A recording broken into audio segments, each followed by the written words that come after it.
হরে কৃষ্ণ, রাধে রাধে, জয় গৌর, জয় নিতাই।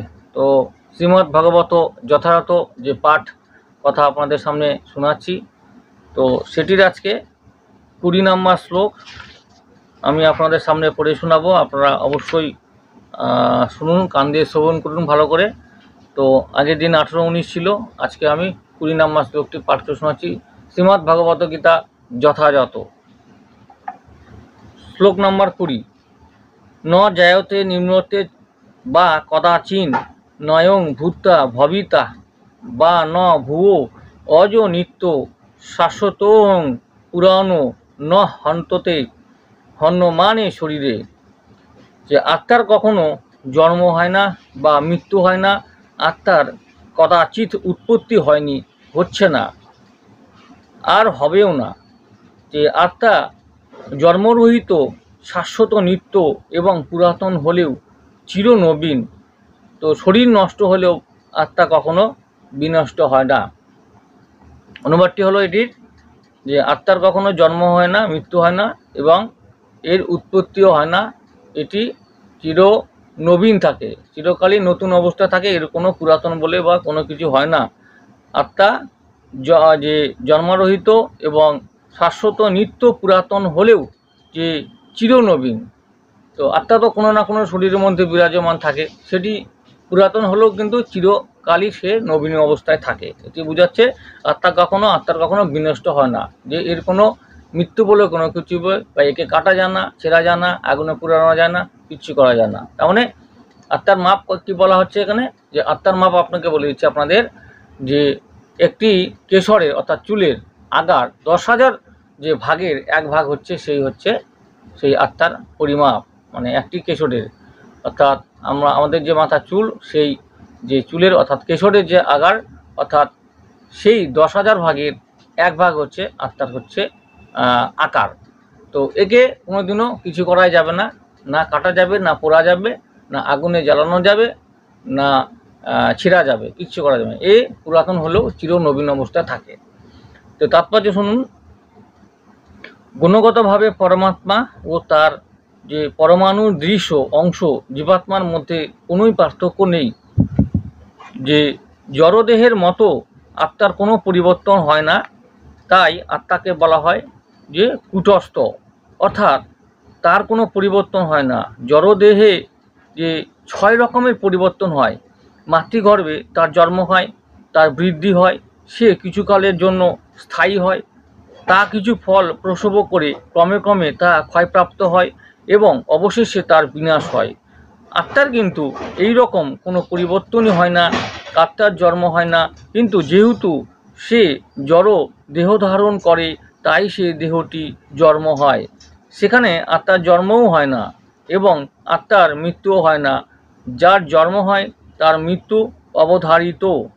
জন্ম হলে মৃত্যু অবধারিত, যে কোনো প্রাণীর, যে কোনো জীবের। আর যেহেতু আত্মার কখনো জন্ম হয় না, তাই তার অতীত, বর্তমান অথবা ভবিষ্যৎ বলে কিছু নেই। সে তো চিরকালই বিরাজমান আছে। তো আত্মার তো কেউ মারতে পারবে না, কাটতে পারবে না, তার কিছু নেই। তো সে নিত্য, শাশ্বত ও পুরাতন। অর্থাৎ কবে যে তার উদ্ভব হয়েছিল তার কোনো ইতিহাস নেই। এই আত্মার কবে সৃষ্টি হয়েছিল তার কোনো ইতিহাস নেই। দেহাত্মবুদ্ধির দ্বারাই প্রভাবিত হয়ে আমরা আত্মার জন্ম, ইতিহাস প্রভৃতিতে অনুসন্ধান করে থাকি। এই দেহাত্মবুদ্ধির দ্বারাই, অর্থাৎ দেহের আমাদের শক্তির দ্বারাই, বুদ্ধির দ্বারাই যে আমরা খুঁজে বেড়াই যে আত্মার কীভাবে সৃষ্টি হয়েছিল এবং আত্মার সম্পর্কে আমরা খোঁজার চেষ্টা করি। দেহের মতো আত্মা কখনো জরাগ্রস্ত হয় না, তাই তথাকথিত বৃদ্ধ মানুষও শৈশব অথবা যৌবনের উদ্যম অনুভব করে। তো তাই কি বলছে এখানে, যে বৃদ্ধ মানুষও শৈশব অথবা যৌবনের উদ্যম সে আনন্দ উপভোগ করতে চায়। মানে আত্মা, সেটা আত্মাকেই বলা হচ্ছে। অর্থাৎ তার ভিতরে যে শরীরটা তো পুরাতন, অর্থাৎ যে বয়স্ক যতই হোক না কেন, শরীরের মধ্যে যে আত্মাটি বিরাজমান আছে সেটি কিন্তু চির যৌবন এবং চিরকাল সেই শৈশব। তো তার জন্য সেই আত্মার ভিতর থেকেই সে চেতনা জেগে ওঠে, যে এই সমস্ত চিন্তাভাবনার যৌবনের উদ্যম অনুভব থাকে। দেহের পরিবর্তন আত্মাকে প্রভাবিত করে, দেহের পরিবর্তন আত্মাকে প্রভাবিত করে না।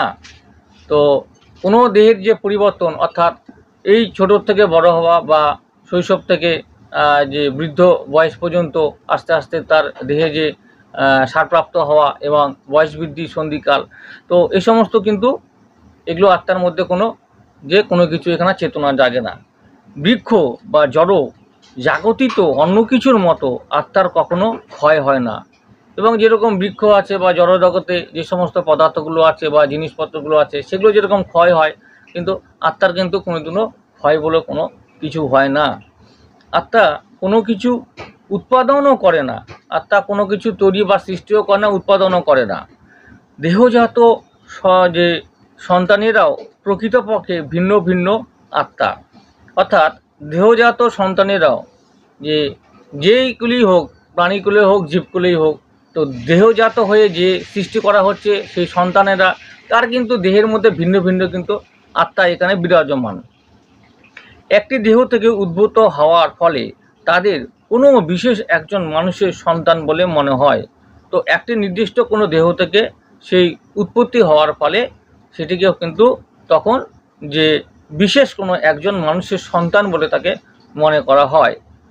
তো আত্মার উপস্থিতির ফলে দেহের বৃদ্ধি হয়, কিন্তু আত্মার কখনো বৃদ্ধি বা কোনো রকম পরিবর্তন হয় না। তাই দেহের যে 6 রকমের পরিবর্তন হয়, আত্মা তার প্রভাব থেকে মুক্ত, অর্থাৎ দেহের যে পরিবর্তনগুলো হয় 6 রকমের, তা থেকে আত্মা কিন্তু এখানে মুক্ত, একেবারে মুক্ত। তার কোনো এখানে যে কোনো কিছুই অর্থাৎ এখানে হয় না, ইফেক্ট হয় না, যেটা বলা হচ্ছে কোনো কিছু তার প্রভাব পড়ে না। এক কথায় ন জায়তে নির্মতে বা বিপশ্চিন্নয়ং কুতশ্চিত্র বাভুপ কশ্চিৎ অজ নিত্য শাশ্বতয়ং পুরাণ ন হন্যতে হন্যমানে শরীরে।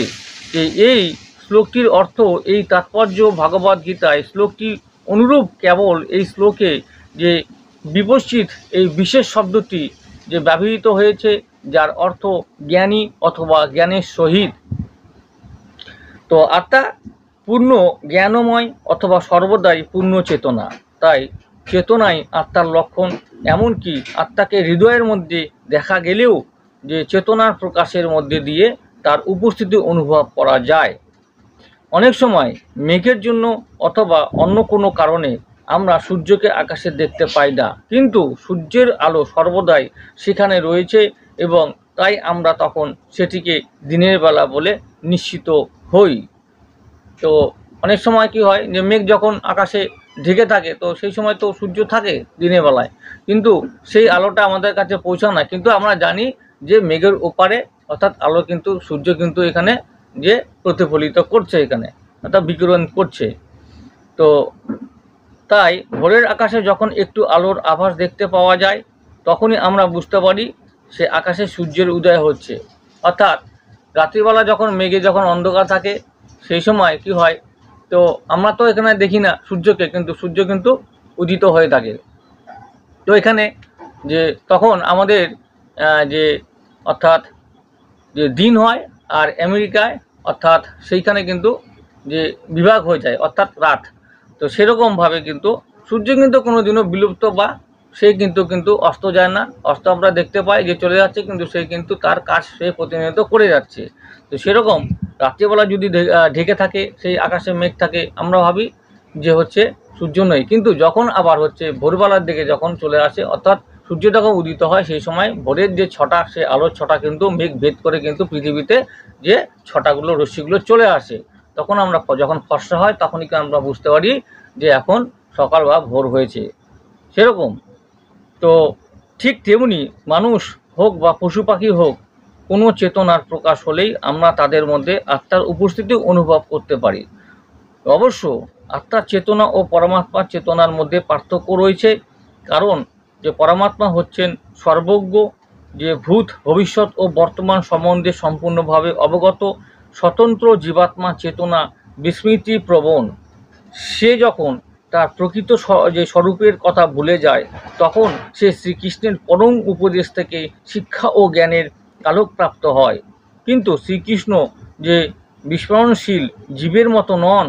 যদি তাই হতো, তাহলে শ্রীকৃষ্ণের ভগবদ্গীতার শিক্ষা অর্থহীন হয়ে পড়ত। অর্থাৎ এখানে বলা হচ্ছে যে যখন তার প্রকৃত স্বরূপের কথা ভুলে যাওয়া যায় এবং শ্রীকৃষ্ণের পরম উপদেশ থেকে শিক্ষা এবং জ্ঞানের আলোক প্রাপ্ত হয়। শ্রীকৃষ্ণ কিন্তু যে অর্থাৎ যে কোনো কিছু করবে না বা কাউকে ভুলে যাবে সে কিন্তু না। তো সে হচ্ছে কি যে সেরকম জীবের মতো না, অর্থাৎ তাকে বোঝানো হচ্ছে যে যদি হতো সেরকমই, শ্রীকৃষ্ণ যদি সেরকমই হতো, ভগবান যদি সেরকমই হতো, তো তাহলে কিন্তু এই হচ্ছে শিক্ষা অর্থাৎ ভগবদ গীতার শিক্ষা সেটি হচ্ছে অর্থহীন হয়ে পড়তো আর কি। তো আত্মা দুই রকমের, যে অনু আত্মা ও পরমাত্মা বা বিভু আত্মা। যে কঠোর অর্থাৎ এই বলা হচ্ছে আত্মা দুই রকমের এখানে ব্যাখ্যা করা হয়েছে, যে অনু আত্মা ও পরমাত্মা। যে অনু আত্মা ও পরমাত্মা, পরমাত্মা একটা আছে, আমাদের অনু আত্মা আছে। তো অরণীয় হাসমত মহিমান আত্মস্ব জ্যান্ত নিহূর্ত গুহয়াম ততস্কৃত পশ্যতি ঋতশোকা ধাতু প্রতাদান্ম হি মান মাত্তান। যে পরমাত্মা ও জীবাত্মা উভয়ের হচ্ছে বৃক্ষ সদৃশ জীবদেহের হৃদয়ে অবস্থিত, যিনি সব রকম জড়বাসনা ও সব রকম শোকও থেকে মুক্ত হতে পেরেছেন, তিনি কেবল ভগবানের কৃপার ফলে আত্মার মহিমা উপলব্ধি করতে পারেন। ভগবান শ্রীকৃষ্ণ পরমাত্মার ও উৎস বা পরবর্তী অধ্যায়ে বিশদভাবে ব্যাখ্যা করা হবে। আর অর্জুন তার প্রকৃত স্বরূপ সম্পর্কে যে আত্মবিস্মৃত জীবাত্মা, তাই শ্রীকৃষ্ণের কাছ থেকে যে অথবা তার যথার্থ প্রতিনিধি সদ্গুরুর কাছ থেকে তার এই পরম তত্ত্বজ্ঞান লাভ করার প্রয়োজন হয়। অর্থাৎ এই যে ভগবদ্গীতা, এই গীতা পাঠ যতক্ষণ না করা হচ্ছে বা যারা আপনারা শ্রবণ করবেন সেই বিষয়ে কিন্তু আপনাদের এই সমস্ত জ্ঞান কিন্তু ততদিন পর্যন্ত জন্মাবে না, যতদিন পর্যন্ত এগুলোকে আপনারা অধ্যয়ন করছেন অথবা শ্রবণ করছেন ভালো করে। তো যার জন্য বলা হচ্ছে এখানে শ্রীকৃষ্ণর কথা, অর্থাৎ শ্রীকৃষ্ণ আর অর্জুনের যে কথোপকথন সেই কথা গীতার মধ্যেই কিন্তু একদম বিস্তারিতভাবে আলোচনা আছে, এবং এটি হচ্ছে সেই গীতার মূল সারাংশ। তো আপনারা কিন্তু অবশ্যই অধ্যয়ন করার চেষ্টা করবেন এবং কান দিয়ে যে শ্রবণ করার চেষ্টা করবেন যদি আপনারা পারেন, আর না হলে অবশ্যই হচ্ছে যে আপনারা কিন্তু পড়ার চেষ্টা করুন, একটি বা দুটি করে শ্লোক পড়ার চেষ্টা করুন, না হলে কান দিয়ে শ্রবণ করার চেষ্টা করুন আপনারা। তো পরের শ্লোক অর্থাৎ 20 নম্বর 21 নম্বর বলছি আমি, 21 নম্বরটা শুনুন। যে বেদা বিনাশীনং নিত্যং য এনম জন্ম বয়ম কথং সহ পুরুষ পার্থ কং ঘাতয়তি হন্তি কম। তো হে পার্থ, যিনি এই আত্মাকে অবিনাশী, যে শাশ্বত, জন্মরহিত ও অক্ষয় বলে জানেন, তিনি কিভাবে কাউকে হত্যা করতে পারেন বা হত্যা করার কারণ হতে পারেন? তো তাৎপর্য শুনুন। সব কিছুরই যথার্থ যে উপযোগিতা আছে, এবং যিনি পূর্ণ জ্ঞান সম্পন্ন, তিনি জানেন কোন জিনিস কোথায় এবং কিভাবে প্রয়োগ করলে তার পূর্ণ সদ্ব্যবহার করা হবে।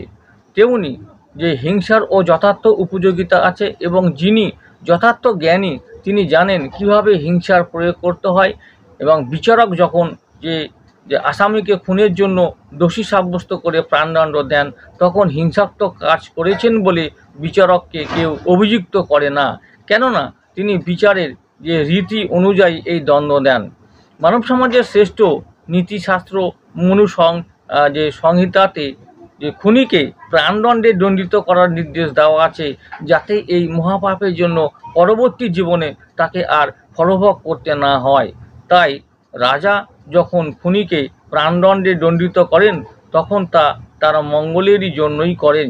তেমনি শ্রীকৃষ্ণ যখন যুদ্ধ করবার আদেশ দেন, তখন বুঝতে হবে যে চরম বিচারের জন্যই তিনি এই হিংসার বিধান করেছেন।